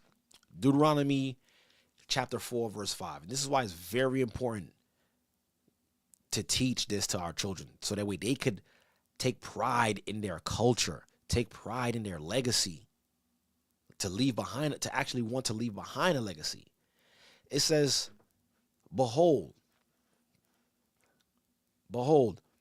I have taught you statutes and judgments, even as the Lord my God commanded me, that ye should do so in the land whither ye go to possess it. Keep therefore and do them. You see that? For this is what? Your wisdom and your understanding in the sight of the nations, which shall hear all these statutes and say, surely this great nation is a wise and understanding people.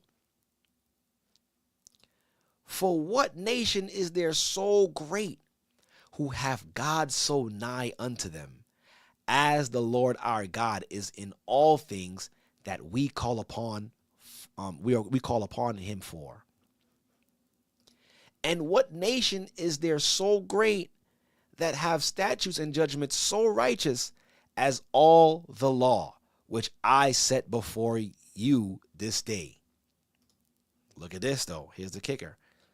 Only take heed to yourselves and keep thy soul diligently, lest thou forget the things which thine eyes have seen, and lest they depart from thy heart all the days of thy life. But teach them thy sons and thy sons' sons, prolonging the culture, prolonging the legacy, keeping this instilled in us. We were supposed to pass this information down. But the fact that we didn't pass it down, this is the reason why we're in this predicament. This is the reason why the culture vultures can come in and be the face of the things that we create and be the face of the things that we invented. Like I said, I showed y'all earlier, I typed in on Google, I typed in on Google top 10 rappers, and the first face that comes up was your boy Eminem. Look at that. The first face that comes up was Eminem. You can't make this stuff up even if you tried. Strategically, they put his face there like as if he's number one. From a genre that was created from the soul and the spirit of so-called African Americans.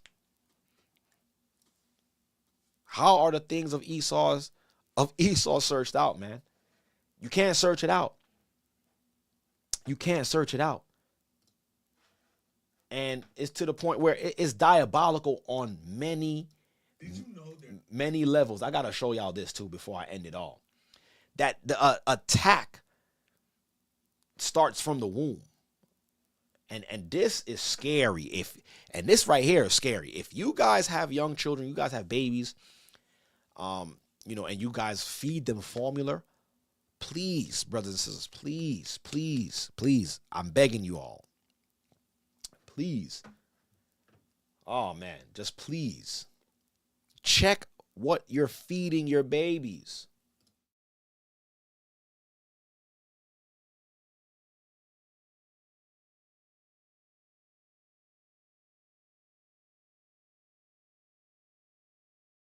I gotta show this. I gotta make sure that my brothers and sisters understand and know what's happening, man. So I want you guys to look at this. Let me enlarge the screen because oh my goodness. Hold on real quick. Can I enlarge the screen? All right, but let me just play it anyways. But I want you guys to see this. Look at this. Okay? There's metal in baby food. In this video, a woman runs a magnet over her baby's oatmeal and finds tiny metal shards. Crazy, right? So of course, we had to try it out to see if it was legit. First, I had to grab some Gerber oatmeal, the same brand in the video. Please don't sue me, Gerber. And I also need to grab one of these Ziploc bags. And now I open this box of oatmeal, still sealed, and put it into the bag. If we do find metal, can someone please explain why this is in baby food? Here are my super duper strong magnets from Home Depot. Almost instantly, I began to pick up tiny metal shards. Look at that. Oh my God. There are tons of little metal pieces.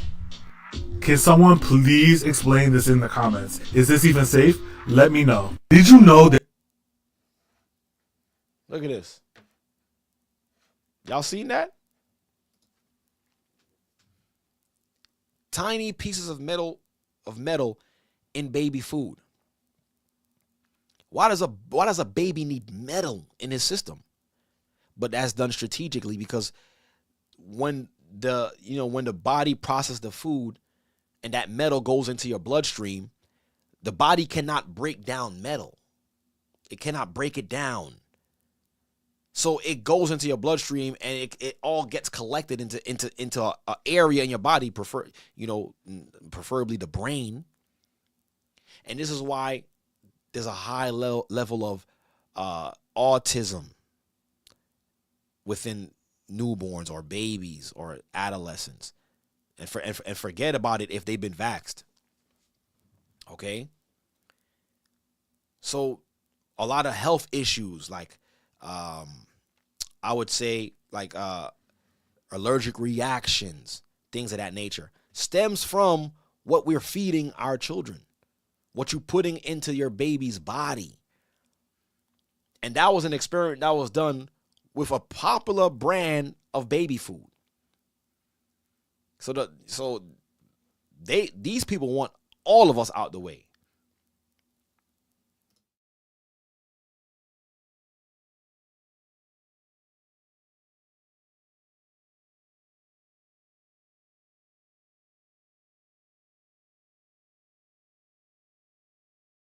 Are now coming to light, and we can see it for what it is now. No longer can they lie to us, and social media is one heck of a tool, right? It's one heck of a tool where people are sharing information throughout the four corners of the earth, and you could find out what's happening, and people are being made aware of what's happening.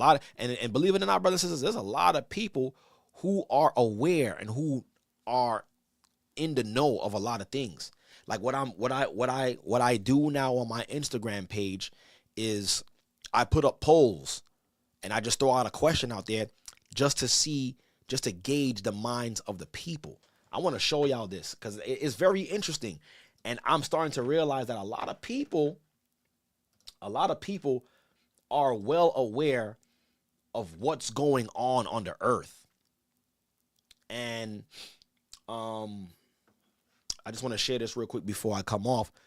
I want to share this with y'all. So this is my Instagram page, right? And right here it says my account have reached 1.1 million accounts in the last 30 days. So I gotta clap it up for that. Clap it up for that. My account has reached over 1 million people, and I believe that's just the beginning, because I really want to shed light on a lot of things that's happening in this world, and the Most High is allowing that to happen. So this is a crazy accomplishment, right? To reach this much people. But what I want to show is the polls that I put up. There's one poll where's one of the polls that I want to show. All right, let me show you this, where people are aware of what they not like. Let me pause this. Let me find the poll. So where's the poll that I put up on this one? Not this one. Where's the poll that I put up? Well, I'll show you this one poll real steady. You can't. Can you not do it on the computer? They're not showing the polls. I wanted to show y'all the polls just to show y'all how people minds are being gauged. Let me see. I'll put it up on my phone because I can't show it on the thing. But let me show. I want to show y'all is interesting when you really interact with the program and you interact with the people throughout the four corners of the earth. It's interesting to see how people think, and a lot of people are more aware than we think.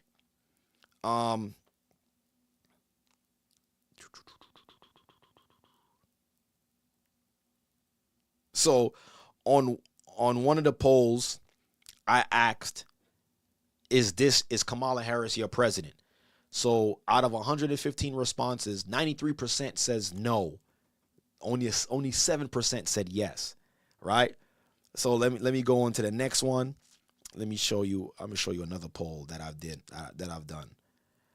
I did another poll where I asked. Give me 1 second. I asked the same is pertaining to Kamala Harris, and I asked, are black people being finessed again as far as being conditioned to pick a side when it comes to voting? 977 people voted. 94% said yes, black people are being finessed into voting. 6% said no, right? So majority wins. So that's showing me that a lot of people understand what's going on in this earth. That's why I like to do the polls, because it helps me understand where people are at and how they think. Look, I got another one for you. Another poll when it came to Bernie Mac being, I would say, was he being or were they trying to put him in a compromising position? If you guys didn't see it, I'll put it up on the screen. I think I did. I just put it up on the screen right here, right? Bernie Mac knew about Hollyweird, right? And this one got so much views, the responses is what I wanted to go into. So the voting, so 31,000 people voted on this one particular poll, and I asked the question: were they trying to put him in a compromising position? Because if you guys didn't see it, I'll just play it real quick so you guys can know what I'm talking about. And it's clear as day what they were trying to do to him, just to bring awareness. Attacking, actually, on the lap. You're sitting. Did you wait? No. Abby, isn't Jeremy on the other side? Where am I? I'm going to show you. Ow! All right, Bernie. He's actually going to sit on your lap. No? Okay. Do we have it out the So they kept, so that lady kept trying to make that boy, a teenage boy, sit on that grown man's lap, and he's not his son, he's not related to him, but there was. So I put out the question: were they trying to put him in a compromising position? And 31,000 people weighed in on this one. And out of 31,000, 92% said yes, they were trying to set him up. Only 8% of voters said no, they weren't. So that shows me that a lot of people understand it's not just falling for, or it's just a conspiracy anymore. A lot of people are starting to realize, like, yo, something is up with this world, and something is up with Hollywood, something is up with the entertainment business, where they're trying to make our people out to be criminals. I even went into, I did polls on Christianity. I asked questions if people believe that this is the Christianity that Christ was teaching. A lot of people weighed in and it was like, yo, this is not what Christ taught. So people are waking up, but is what I'm starting to realize as well too is that people don't have an outlet. They don't have the avenues, or they don't have resources where they could get the proper information. So this is why we're here. So praise the Most High that we're getting the exposure that we could share light. Right? The elders is doing a great job. You brothers and sisters are doing a great job by sharing and reposting. So the world is realizing that there is a shift in understanding. Right? But we have to be the ones to share the light. And the fact that a lot of us have these righteous lifestyles when it comes to our families, how we're walking away from the single life, and we're coming together in righteous marriages, right? Being married, raising up our children. Though that's a testimony. If you're young and you have a righteous relationship, marriage the proper way, and you go amongst your peers, that speaks volumes to them, because it actually subconsciously it makes them feel uncomfortable, because like what am I doing wrong? That's what they say to themselves, but they're not gonna come out and say it. But the fact that we're choosing righteous lifestyles, it's speaking volumes even to the non-believers, where it's making them rethink their lives. So praise the Most High for that, man. And you know, I'm about to come off. It's already 1:48. I gotta start getting ready to hit the road, go into work.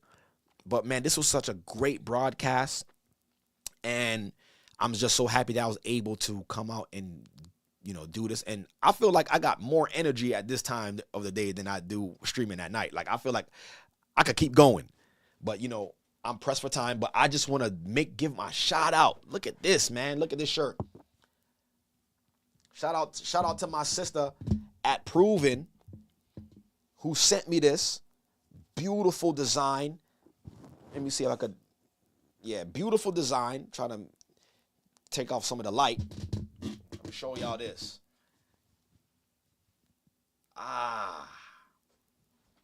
Look at that. Shout out to my sister for sending me this apparel. All praises be to the Most High. You know, it came in the mail right before Tabernacles. But I said to myself, when I come back, this is the first thing I'm putting on broadcasting, so I can shout out my sister. Right? And if you guys want to support the sister, I'm going to put it right here on the screen. You could go to her Instagram page, right? Proven 313_, right? You know what I'm saying? You see the elders, right? Repping her brand. We got all the brothers and sisters repping her brand, right? We got Sharaf Benjamin repping the brand. And brothers and sisters, please, if you guys can as well, too, keep our brother Sharaf Benjamin in prayer. Lift him up in prayer. You know, ask the Most High to send healing to Barak Rapah, our brother Sharaf Benjamin. So in your prayers tonight, even, you know, this afternoon, or your sundown prayers, please remember our brother Sharaf Benjamin. Send up a prayer for our brother, Tawada. But this is the sister's page. If you want to support the brand, it's right here. The link is in her bio, and you can support the brand. Beautiful product, right? All praises be to the Most High, right? But yeah, this is definitely my time. And listen, the Most High is definitely doing a work on this earth. And I'm so excited to be a part of it. All right. Like, if you're not excited to be a part of it, listen, I don't know what to tell you. I really don't. But, where am I? Something I wanted to show before we got off. Okay. Yeah. But brothers and sisters, thank you guys for coming in. Thank you for hitting that like button. Please share this information. And like I said, dropping tonight, right? I have the my Tabernacles 2024 vlog. It's premiering tonight on this channel at 9 p.m. So please check it out, share it, and like I said, I really wanted to share that with those who were not able to partake in Tabernacles. And hopefully one day, you know, those of you guys who are probably on the fence of doing it or don't want to do it, you don't like nature, you don't like bugs, listen, you're going to have no choice, because we're going back to that in the near future. So it's best that you get the practice in now, right? But, you know, I wanted to share the experience with you all, which was a beautiful, great experience. And like I said in the beginning of the broadcast, the Most High was very merciful with the weather this year. Got to clap it up for him again. Most High was very merciful I mean, we barely had to use the heaters. I probably used the heater like one night out of my whole time there. Weather was nice. So praise the Most High. Just seeing all of the brothers and sisters come together and come out in unity, it was amazing, and it was just breathtaking. So, listen, man, I'm excited what the Most High is doing with the church. I'm excited with the Most High is doing with the youth. I am excited. Hold on. I am just excited. I'm excited. I'm excited. I am excited. I am excited. And listen, man, the nation's got some problem on their hands. So I'm gonna end the show with this song. I played this in the beginning of the broadcast. Beautiful song titled Heathen. This is the Born of Levi Experience, the Day Show. I'm Deacon Hazak. I'm your host, but I'm out of here. I'll see you all, most high willing, next week. Same time, same channel, same spirit. Stay prayed up, sin not. Have a great day, and don't forget to tune in tonight, 9 p.m. Feast of Tabernacle 2024 vlog. 3, 2, 1. This is the Born of Levi Experience on G.O.C.C. Media.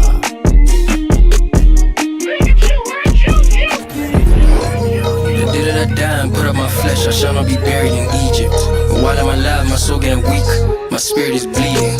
Speak to the Lord to the death. We know what the prophets are singing. The synagogue for the devil. The earth is given to the heathen, and they still in the churches. Mr. Pastor, motivational speaker, I heard you rehearsing. And all of these verses, looking like Instagram tweets. You show a lot to the Bible. Hakuna Matata, the priest. We are deceived, choose your delusion and fall out with Eve. A couple of pagans that pray on their knees. I speak all that rubbish on top of their hills. Tongues, brother, which language you got? You sound so unable to give me a laugh. I speak all that rubbish to someone who's mad. I know that you want it, I know that you have. Cause that's all. Here we go. Here we go.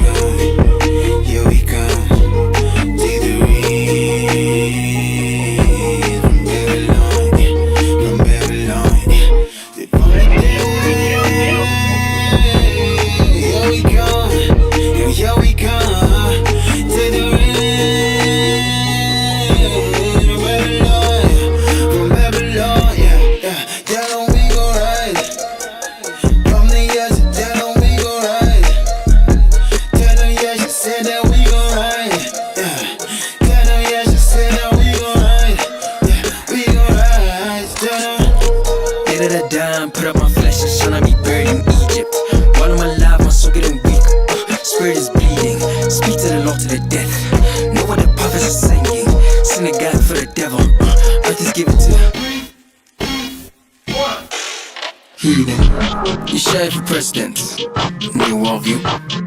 Republican pagans and Democrat demons, what does that make you? You share for president, public affairs. If they try to talk, then fire key them there. Due to the Senate, Israel the Congress, talk. Why is man they serve us? Just being honest, talk. If you are objecting, you might be found wanting, talk. Why you talking now? I know that you worship this Jezebel, Lucifer's just being honest. I know that you want to stress. Cause it's our guns in the way, bombs ain't playing, bombs ain't planes. School for the kids, school for the kids. School for the slaves, school for the slaves. Somebody get me away,